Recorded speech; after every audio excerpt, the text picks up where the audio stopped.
ಬಂಧುಗಳೇ ನಮಸ್ಕಾರ. ನಾನು ಹನುಮಂತ ಪಟ್ಟೆ, ಕರ್ನಾಟಕ ರಾಷ್ಟ್ರ ಸಮಿತಿ ಪಕ್ಷದ ಬೀದರ್ ಜಿಲ್ಲಾಧ್ಯಕ್ಷ. ಇಂದು ನಾನು ಬೀದರ್ ಜಿಲ್ಲೆಯ ಔರ ತಾಲೂಕಿನ ಕೌಟ ಬಿ ಗ್ರಾಮ ಪಂಚಾಯತ್ನಲ್ಲಿದ್ದೇನೆ. ಕಾಣಿಸಬಹುದು ಗ್ರಾಮ ಪಂಚಾಯತ್ ಕಾರ್ಯಾಲಯ ಕೌಟ ಬಿ, ತಾಲೂಕು ಔರ, ಜಿಲ್ಲಾ ಬೀದರ್ ಅಂತ ಸ್ವಲ್ಪ ತೋರಿಸ್ರಿ. ಅದು ಸರ್ ಕಾಣುತ್ತೆ ಸರ್. ಸ್ನೇಹಿತರೆ, ಲೈವ್ ಮಾಡ್ತಕ್ಕಂಥ ವ್ಯಕ್ತಿಗಳು ನನ್ನ ಜೊತೆ ಯಾರು ಇರಲಿಲ್ಲ, ಹಾಗೆ ನಮ್ಮ ಪಕ್ಷದವರು ಇರಲಿಲ್ಲ, ಹಾಗಾಗಿ ಬೇರೆಯವರಿಗೆ ಕೊಟ್ಟಿದ್ದೇನೆ. ಈಗ ಈ ಲೈವ್ ನಾನೇ ಹಿಡ್ಕೊಂಡು ನಾನೇ ಮಾತಾಡೋಂಥ ಪರಿಸ್ಥಿತಿಯಲ್ಲಿದೆ, ಯಾಕಂದ್ರೆ ನನ್ನ ಜೊತೆ ಯಾರೂ ಇಲ್ಲ. ಈಗ ಏನದ ಇಲ್ಲಿದೆ, ಯಾಕೆ ನಾ ಇಲ್ಲಿ ಬಂದು ಲೈವ್ ಮಾಡ್ತಾ ಇದ್ದೆ ಅಂತಂದರೆ, ಬೀದರ್ ಜಿಲ್ಲೆಯ ಸಮಸ್ಯೆಗಳು ಅಂತಂದು ಒಂದು ನಮ್ಮ ಬೀದರ್ ಜಿಲ್ಲೆಯಲ್ಲಿ ಒಂದು ಗ್ರೂಪ್ ಮಾಡಲಾಗಿದೆ. ಆ ಗ್ರೂಪಿನಲ್ಲಿ ಬೀದರ್ ಜಿಲ್ಲೆಯಲ್ಲಿ ಇರತಕ್ಕಂತಹ ವಿವಿಧ ಇಲಾಖೆಯ ಅಧಿಕಾರಿಗಳು, ಸಿಬ್ಬಂದಿಗಳು ಹಾಗೂ ಜನಪ್ರತಿನಿಧಿಗಳು, ಪಂಚಾಯತಿಯಿಂದ BP, ZP, MLA, MLC, MP ಗಳು ಕೂಡ ಸರ್ ಆ ಗ್ರೂಪಿನಲ್ಲಿದ್ದಾರೆ. ಆ ಗ್ರೂಪಿನ ಉದ್ದೇಶ, ಕೆಲವು ಸಾರ್ವಜನಿಕರು ಅವರ ಗ್ರಾಮಗಳಲ್ಲಿ ಇರತಕ್ಕಂತಹ ಸಮಸ್ಯೆಗಳನ್ನು ಕಚೇರಿಗೆ ಹೋಗಿ ದೂರು ಮುಖಾಂತರ ಅಥವಾ ಮನವಿ ಕೊಡಲಿಕ್ಕೆ ಆಗದೇ ಇದ್ದಾಗ ಅಂಥವರು ಈ ಸಮಸ್ಯೆಯಲ್ಲಿ ಈ ಸಮಸ್ಯೆ ಗ್ರೂಪಿನಲ್ಲಿ ಅಲ್ಲಿರ್ತಕ್ಕಂತಹ ಸಮಸ್ಯೆ ಮತ್ತು ಆ ಸ್ಥಳದ ವಿವರಗಳನ್ನು ಸ್ಪಷ್ಟವಾಗಿ ಕೊಟ್ಟಿದ್ದಾರೆ. ಸಂಬಂಧಪಟ್ಟ ಅಧಿಕಾರಿಗಳ ನಂತರ ಅದು ಬಗೆಹರಿಸ್ತಕ್ಕಂಥ ಕೆಲಸ ಮಾಡಲಿ ಮತ್ತು ಮಾಡ್ತಾ ಇದ್ದಾರೆ. ಆ ಉದ್ದೇಶದಿಂದ ಈ ಗ್ರೂಪ್ ಮಾಡಲಾಗಿತ್ತು. ಇದೇ ಗ್ರೂಪ್ನಲ್ಲಿ ನಾನು ನಿನ್ನೆ ಕೌಟ ಬಿ ಗ್ರಾಮ ಪಂಚಾಯತ್ PDO ಅವರ ಬಗ್ಗೆ ಸ್ಪಷ್ಟವಾಗಿ ಬರೆದಿದ್ದೆ. ಅದು 2 ತಿಂಗಳಿಂದ PDO ಅವರು ಕಚೇರಿಯಲ್ಲಿ ಸಮಯಕ್ಕೆ ಸರಿಯಾಗಿ ಸಿಗುತ್ತಿಲ್ಲ. ಇಲ್ಲಿರ್ತಕ್ಕಂಥ ಪಂಚಾಯತ್ ವ್ಯಾಪ್ತಿಯಲ್ಲಿ ಬರ್ತಕ್ಕಂತಹ ಗ್ರಾಮಗಳ ಸಾರ್ವಜನಿಕರು ನಮಗೆ ತಿಳಿಸಿರುವುದರಿಂದ ನಾನೇನಂತಂದ್ರೆ ಆ ಗ್ರೂಪಿನಲ್ಲಿ ವಿಷಯ ಹಂಚಿಕೊಂಡಿದ್ದೇನೆ.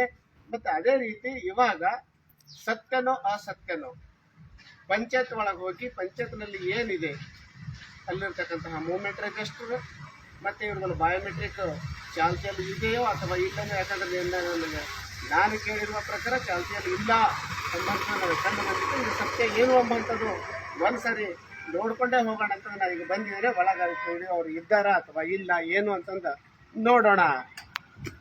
ಇಲ್ಲಿರ್ತಕ್ಕಂಥ ವ್ಯವಸ್ಥೆ ಏನಿದೆ ಮತ್ತು ಇಂತಹ ವ್ಯವಸ್ಥೆಗಳನ್ನಂತಂದ್ರೆ ಮೇಲಧಿಕಾರಿಗಳಾಗಿರ್ತಕ್ಕಂತಹ EO ಔರಾದ್ ಇವ್ರ ಗಮನಕ್ಕೆ ಏನಂತಂದ್ರೆ ಏನು ಬರ್ತಾನೆ ಇಲ್ಲನಾ.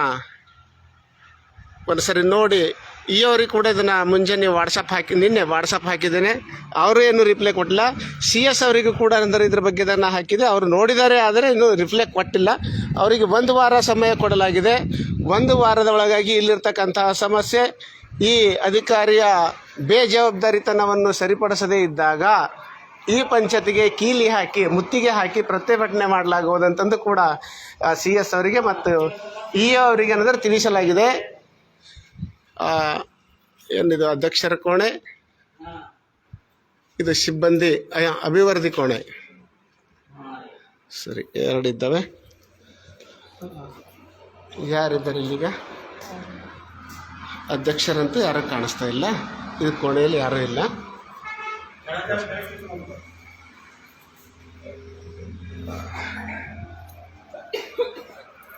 ಇವಾಗ ಅಭಿವೃದ್ಧಿ ಕೋಣೆಯಲ್ಲಿ ಹೋಗ್ತಾ ಇದ್ದೇನೆ.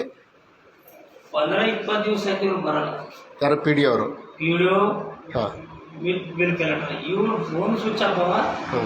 ಇವ್ರು ನೌಕರಿ ಮಾಡೋದು ಯಾರು ಏನದ ಅನ್ನೋದು ಗೊತ್ತಾಗಲ್ಲ. ಹಾಂ. ಸರ್, ತಮ್ಮ ಹೆಸರು ಪರಿಚಯ? ನಾನು ನಾಗಪ್ಪ ಗೋರಿ, ಕೌಟಬಿನ. ಒಳ್ಳೆಯದು ಸರ್, ಥ್ಯಾಂಕ್ ಯು. ಅಂದರೆ ನಿಮ್ಮ ಇದರ ಪ್ರಕಾರ 15 ದಿವಸ ಆಯಿತು, PDOನೂ ಸಿಗ್ತಾ ಇಲ್ಲ ಮತ್ತು ಬಿಲ್ ಕಲೆಕ್ಟರ್ನೂ ಸಿಗ್ತಾ ಇಲ್ಲ. ಇಲ್ಲ ಫೋನ್ ರಿಸೀವ್ ಮಾಡ್ತಾ ಇದ್ದಾರಾ ಇಲ್ತವ? ಇಲ್ಲ, ಫೋನ್ ಸ್ವಿಚ್ ಆಫ್. ಇದು ಸತ್ಯ. ನಾನು ಕೂಡ ಅಂದ್ರೆ ನಿನ್ನ ಬೀದರ್ ಜಿಲ್ಲೆ ಸಮಸ್ಯೆಯಲ್ಲಿ ಸಾರ್ವಜನಿಕರ ಹೇಳಿಕೆ ಮೇರೆಗೆ ನಾನು ಕೂಡ ಅಂದರೆ ಅದರಲ್ಲಿ ಆ ಗ್ರೂಪಿನಲ್ಲಿ EO ಅವರಿದ್ದಾರೆ ಮತ್ತು CS ಇದ್ದಾರೆ, ವಿವಿಧ ಇಲಾಖೆ ಅಧಿಕಾರಿಗಳು ಕೂಡ ಇದ್ದಾರೆ. ಅದರಲ್ಲಿ ನಾನು ಹಂಚ್ಕೊಂಡಿದ್ದೆ. ನಾನು ಇಲ್ಲಿರ್ತಕ್ಕಂಥ ಸಮಸ್ಯೆ ನನಗಂದರೆ 2 ತಿಂಗಳಿಂದ ಸಮಯಕ್ಕೆ ಸರಿಯಾಗಿ PDO ಅವರು ಬರ್ತಾ ಇಲ್ಲ. ಒಂದು ವೇಳೆ ಬಂದಿದ್ದರೂ ಅವ್ರು ಬಂದಾಗೆ ಬರ್ತಾ ಇದ್ದಾರೆ. ಅವ್ರು ಸಿಗ್ನೇಚರ್ ಮಾತ್ರ ಮಾಡಿ ಹೋಗ್ತಾ ಇದ್ದಾರೆ ಎಂಬಂಥದ್ದು ಏನಂತಂದ್ರೆ ಕೇಳಿ ಬಂದಿತ್ತು, ಅದೇ ವಿಷಯ ಹಂಚ್ಕೊಂಡಿದೆ. ಅದು ಮತ್ತು CS ಅವರಿಗೆ ಮತ್ತು EO ಅವರಿಗೆ ಒಂದು ವಾರ ಟೈಮ್ ಕೊಟ್ಟಿದ್ದೀವಿ ನಾವು. ಯಾಕಂತಂದರೆ ಒಂದು ವಾರದೊಳಗೆ ಇಲ್ಲಿರ್ತಕ್ಕಂಥ ಸಮಸ್ಯೆಗಳನ್ನು ಬಗೆಹರಿಸ್ಕೊಳ್ಳದೇ ಇದ್ದಾಗ ಕೌಟಾಬಿ ಗ್ರಾಮ ಪಂಚಾಯತ್ ಕಾರ್ಯಾಲಯಕ್ಕೆ ಮುತ್ತಿಗೆ ಹಾಕಿ ನಾವು ಪ್ರತಿಭಟನೆ ಮಾಡ್ತೇವೆ. ಯಾಕಂದ್ರೆ ಅಯೋಗ್ಯ ಅಧಿಕಾರಿ ನಮಗೆ ಬೇಕಾಗಿಲ್ಲ. ಅದಾದ್ಮೇಲೆ ನಾವು 12 ದಿವಸ ಆಯ್ತು ಹಾಂ, ಒಂದು ಸತ್ಯಮೂಲ ಕೇಸ್ ಅದ ಡೆತ್ ಸರ್ಟಿಫಿಕೇಟ್ ಕೊಡೋಕೆ ಒಂದು ಇದು ಕೊಟ್ಟಿದ್ದೆವು. ಇವತ್ತಿಗಾದ್ರೂ ನಮ್ಗೆ ಗಮನ ಕೊಟ್ಟಿಲ್ಲ. ಅದು 20 ದಿನದಿಂದ ಒಳಗಾಗಿ ಏನಂದ್ರೆ ಇವ್ರು ಕೊಡ್ಬೇಕೇನಲ್ಲ, ಅದೇನೋ ರೂಲ್ಸ್ ಆಯ್ತು. ಹೌದು, ಈಗ 10 ದಿವಸ ಆಯ್ತು ನೀವು ಏನಂದ್ರೆ ಇಲ್ಲ ಅಲ್ಲಾಡ್ತಾ ಇದ್ರಿ, PDOನೂ ಇಲ್ಲ, ವಿಡಿಯೋನೂ ಇಲ್ಲ. ಅವ್ರ ಬಿಟ್ಟು ಆಪರೇಟರ್ ಸಲಕ ರೆಸ್ಪಾನ್ಸ್ ಮಾಡಿಲ್ಲ ಇವತ್ತಿನ ತನಕ. ಒಳ್ಳೇದು ಸರ್. ಇಲ್ಲಿ ಯಾರಿದ್ದಾರೆ ಈಗ? ಕಾವೇರಿ ಯಾಕಂದ್ರೆ ನೀವೇನಾ? ಸರಿ ಬರ್ರಿ. ಈಗ ನಿಮ್ದು ಏನು ಜವಾಬ್ದಾರಿ ಇಲ್ಲಿ? ಏನು ಕೆಲಸ ನಿಮ್ದು? ಇಲ್ಲ ಡ್ಯೂಟಿ ಏನು ಪೋಸ್ಟ್ ಮಾಡ್ತೀರಿ ಹೇಳಿ. ಏನು ಪೋಸ್ಟ್ ಅದ ನಿಮ್ದು ಇಲ್ಲಿ? P1 ಇದ್ರೆ ಬರ್ರಿ, ಚೆಕ್ ಬರ್ರಿ, ಈಚೆಗೆ ಬರ್ರಿ, ಚೆಕ್ ಬರ್ರಿ. ನೋಡ್ರಿ, ನೀವು ಈಗ ಪಂಚಾಯತ್ನಾಗ ಕೆಲಸ ಮಾಡೋಂಥವ್ರು, ನೀವು ಅವ್ರ ಖಿಲಾಪ ಹೇಳಬೇಕು ಅಂತ ನಮಗೇನು ಬೇಕಾಗಿಲ್ಲ. ಇವತ್ತು PDO ಅವ್ರು ಬಂದಾರ ಅಥವಾ ಇಲ್ಲ? ಬಂದಿಲ್ಲ. ನಿನ್ನ ಬಂದಿದ್ರ? ಸರಿ ಆಯ್ತು. ನಾನು ಇಲ್ಲೇ ಆಯಿತು. ಇಲ್ಲಿ ಸಮಸ್ಯೆ ಏನದಣ್ಣ, ಯಾಗೋ ಒಂದು ರೀತಿ ನನಗೆ ತಿಳಿದಿನ ಪ್ರಕಾರ ಕಳ್ಳರ್ಗತ್ಲೆ ಪಬ್ಲಿಕ್ ಇರಂತ ಇದ್ರೊಳಗೆ ಬಂದು ಸಟ್ಟ ದಿಸಿ ಸಿಗ್ನೇಚರ್ ಮಾಡೋದು ಹೋಗ್ತಾ ಇದ್ದಿರ್ಬೋದು ಅಂತ ನನಗೆ ಅನಿಸ್ತಾ ಇದೆ. ಆ ರೀತಿ ಆಗ್ತಿರ್ಬೋದು ಅಂತ ಅನಿಸ್ತದೆ ನನಗೆ. ಇಲ್ಲಿ ಈಗ ಮತ್ತೆ ಯಾರಿದ್ದಾರೆ ನಿಮ್ಮಲ್ಲಿ ಮಾತಾಡ್ತಾರೆ? ಸ್ಟಾಫ್ದವ್ರು ಯಾರೂ ಇಲ್ಲ. ಸರಿ ಆಯ್ತು, ನನಗೆ ಅವ್ರದ್ದು ಚಂಬರ್ ತೋರಿಸಿ. ನೀವೇನ್ರಿ? ಕಾಯಕ ಮಿತ್ರ ಇದ್ರಿ? Okay, thank you. ನಿಮ್ಮ ಹೆಸರೇನು? ನಿಮ್ಮ ಹೆಸರು ರೀ? ಕಾವೇರಿನಾ? ಸರಿ ಆಯ್ತು. ನಮ್ಗೆ ಸ್ವಲ್ಪ ಅದು ನಿಮ್ದು ಇವ್ರ ಚಂಬರ್ ತೋರಿಸ್ರಿ. ನೋಡಿ, ಓಪನ್ ಮಾಡಿ. ಲೈಟ್ ಇದ್ರೆ ಲೈಟ್ ಹಾಕ್ರಿ. ಲೈಟ್ ಇಲ್ಲನೇ ನೋಡ್ರಿ, ಇದ್ರೆ ಹಾಕ್ರಿ, ಅದು ಇದುತ್ತೇವೆ. ಸ್ನೇಹಿತರೆ ಇರಲಮ್ಮ, ಇರ್ರಿ, ನೀವಿರ್ರಿ, ಇಲ್ಲೇ ಇರ್ರಿ. ಇದು PDO ಅವ್ರು ಕೊಡ್ತಾರೆ. ಇಲ್ಲಿ ಯಾರು PDO ಅವ್ರಿಗೆ ಕೊಡ್ತಾರೆ ರೀ? ಮತ್ತು ಎಲ್ಲಿ PDO ಅಂತಾರೆ, ಎಲ್ಲಿ ಬರ್ದಿಂದಿಲ್ಲ. ಇದ್ರ ಮೇಲೆ ನೋಡ್ರಿ, ತಟ್ಟಿ ಮೇಲೆ ಅದೇನು ತಟ್ಟಿ ಮೇಲೆ ಬಿ ಇಲ್ಲ, ಇಲ್ಲಿ ಗಾಡಿ ಮೇಲೆ ಬಿ ಇಲ್ಲ, ಇದು ಇದ್ರ ಮೇಲೆ ಬಿ ಇಲ್ಲ, ಅಲ್ಮರಿ ಮೇಲೆ ಬಿ ಇಲ್ಲ. ಸರಿ, PDO ಅಂತಾರೆ, ಎಲ್ಲೂ ಬರೆದಿಲ್ಲ. ಮತ್ತು PDO ಅವ್ರು ಕೊಡ್ತಾರೆ ಅಂತಂದು ಇಲ್ಲಿದು ಕೆಲಸ ಮಾಡ್ತಕ್ಕಂತಹ ಒಬ್ಬರು ಮೇಡಮ್ ಹೇಳ್ತಾ ಇದ್ದಾರೆ.